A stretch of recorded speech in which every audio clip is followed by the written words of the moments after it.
Hank, what has the experience been like here? Starting as a true freshman, obviously that's a rare thing around here. And what has this been like for you? It's been pretty incredible.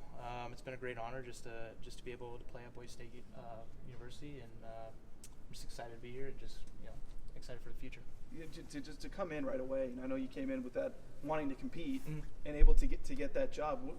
What has that meant to you? And you go start at Florida State. I mean, I don't know if that ever sets in your head as how unique that opportunity is. It was an incredible honor. It was definitely very exciting. It was a great place to play, and I just think as a unit we prepared really well, and then obviously we won the game. So it's definitely a moment that I'll always remember. So. How much was this the goal for you? Graduating high school early and coming in the spring and stuff. I mean, to win the job right away from day one. How much was that on your mind? I mean, just coming in and just being able to prepare with the unit was just a great honor. And for me, just being able to develop under Coach Hill and Coach Hars has been great for me. So just learn as much as I can from them and take it as much as I can. A couple of months into this, what have you learned about playing quarterback in college, and how has your game developed here over these last couple of months? Just getting used to just on the field, live bullets, I think has just been the biggest thing for me, just getting those live reps. When you look at your game through the first 7 games that you've played, what do you think you've done the best? What have you been most pleased with in yourself? Just trying to do whatever I can for the team. I know that those guys do everything they can to help us win the game, so I'm going to just do my best for them. I feel like if there's anything we know about you by talking to your teammates, it's that you're weird. Every time we talk to them and ask them about you, they laugh and they say that you're kind of weird. So what makes you weird, and how does that play into your leadership style, for that matter? I hope they said some nice things, man. I don't know. I just feel like just to bring passion and just play for fun. I mean, that's the biggest thing. I look back to the days when I just played Pop Warner, and I think that's the biggest thing that translates. Just if you have fun every day, I think that it's gonna just translate to all the other guys. So I just think just bringing that energy.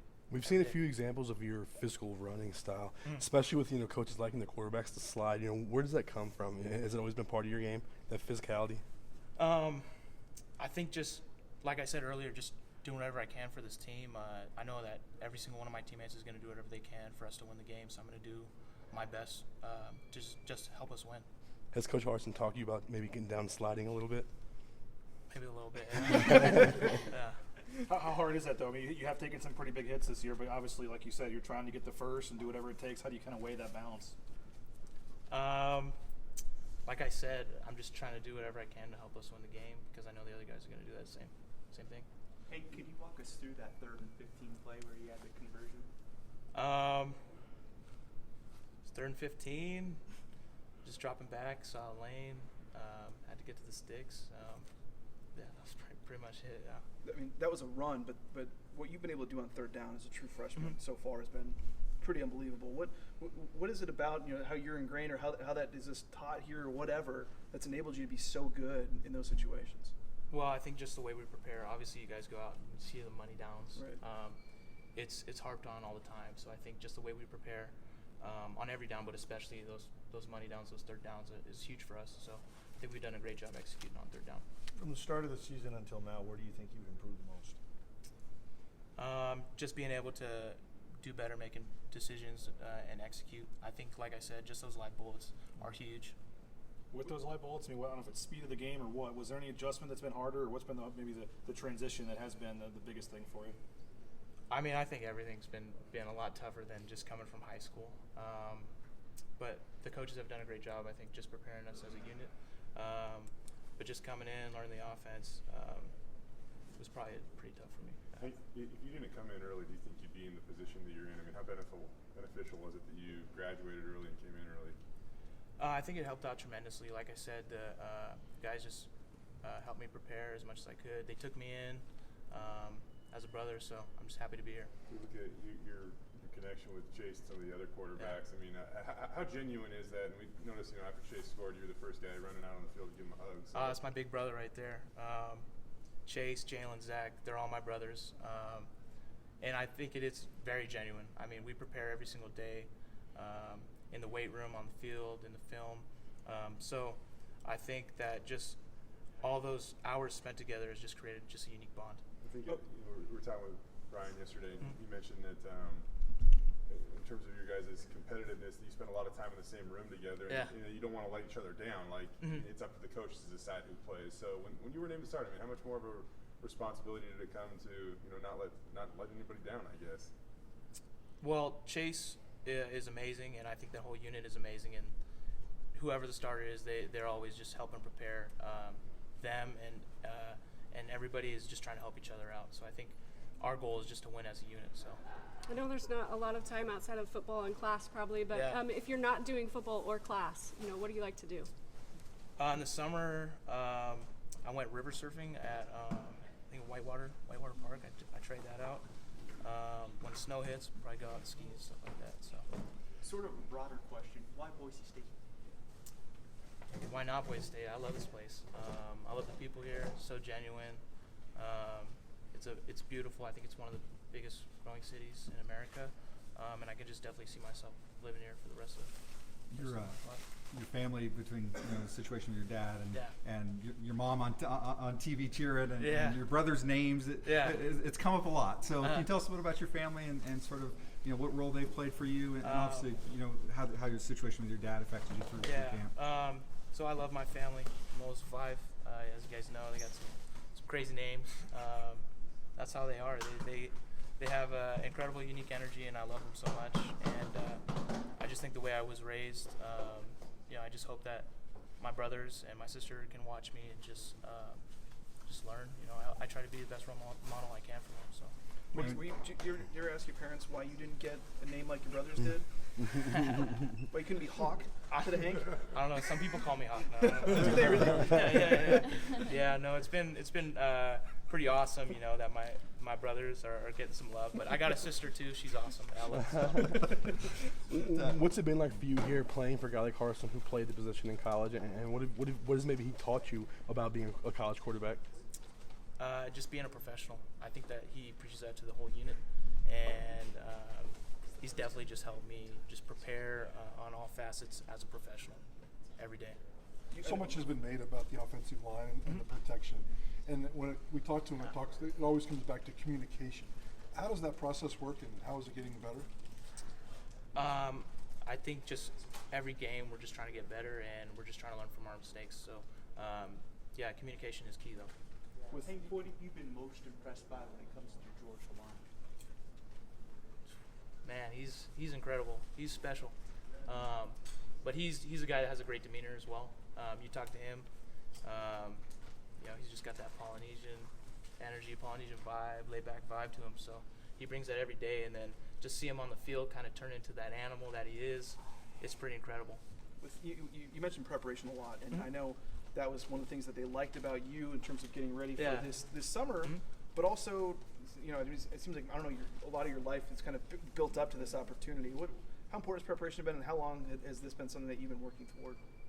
Obviously the goal has just been able to just do whatever I can for this football team, but like I said, Coach Hars just talks about being a professional, and I think that preparation is a big key to how you prepare and how you are going out on the field. So as a unit, I think just preparing is very, very important.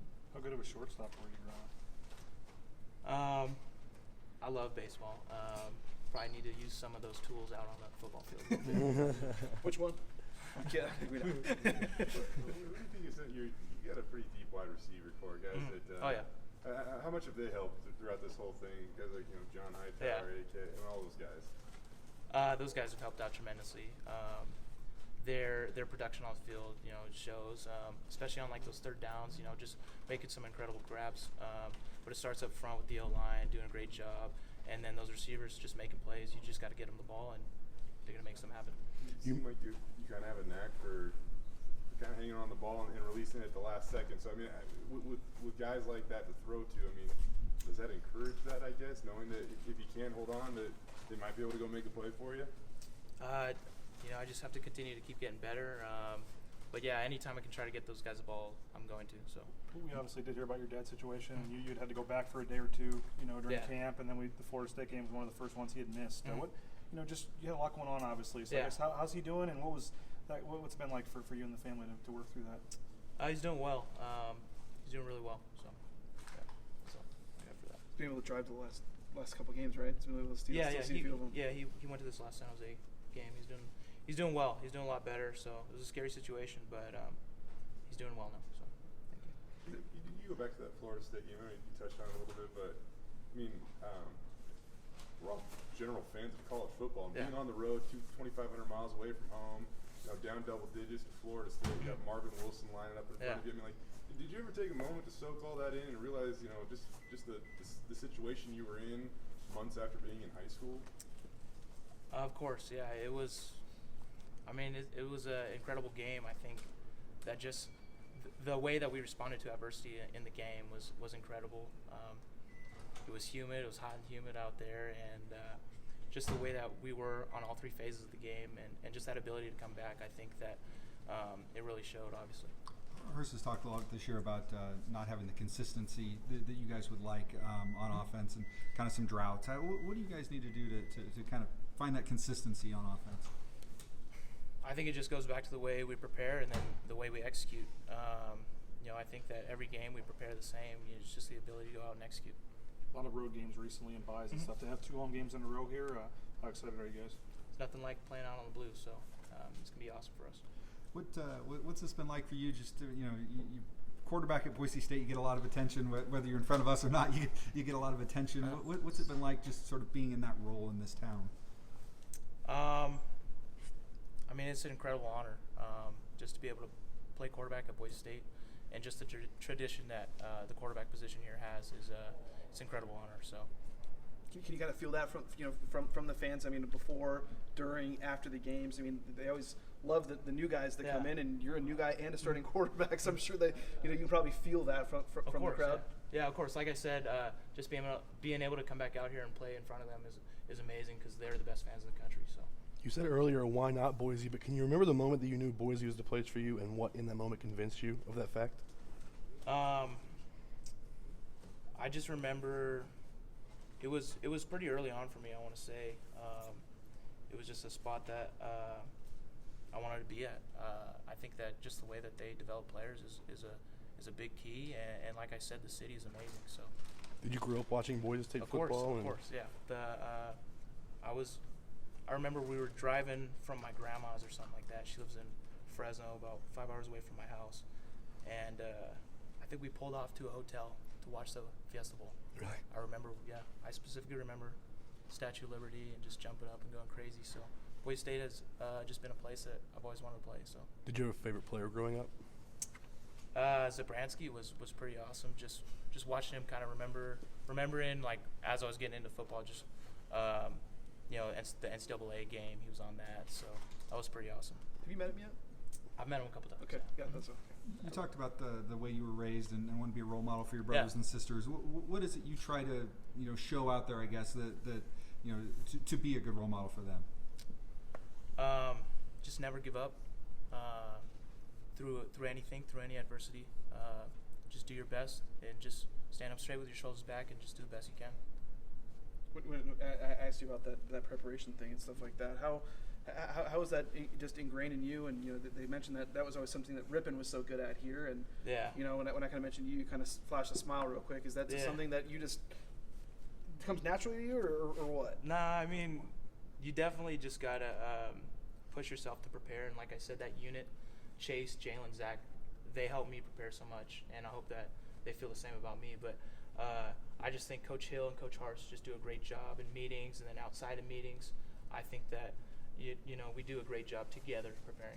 Has there been anybody else that's made a big impact on your transition this year that we maybe haven't touched on? And bring up a guy like Chase Atata once told me that he's tried to talk to you almost every day since you've been on campus just to help you feel like you're fitting in and stuff. So the first guy I ever met here was Garrett Larson. I call him Rat. This is his nickname. So when I first met him, I was a little intimidated. Big dude. I sat next to him as in the locker room. So he was literally the first person I met as a Bronco here, and he's someone that I look up to, and he just does his best. So I'm gonna do my best for him every day. So why do they call him Rat? that's a question for the O-line. They just call him that, so I call him that. You met the least vocal person as your first person? I mean, I guess that's how he is, but to me, he's been vocal. I mean, that O-line group, I love them so much. They're all goofballs in their own way, so that attracts me to them. So he puts on a facade when he talks to us.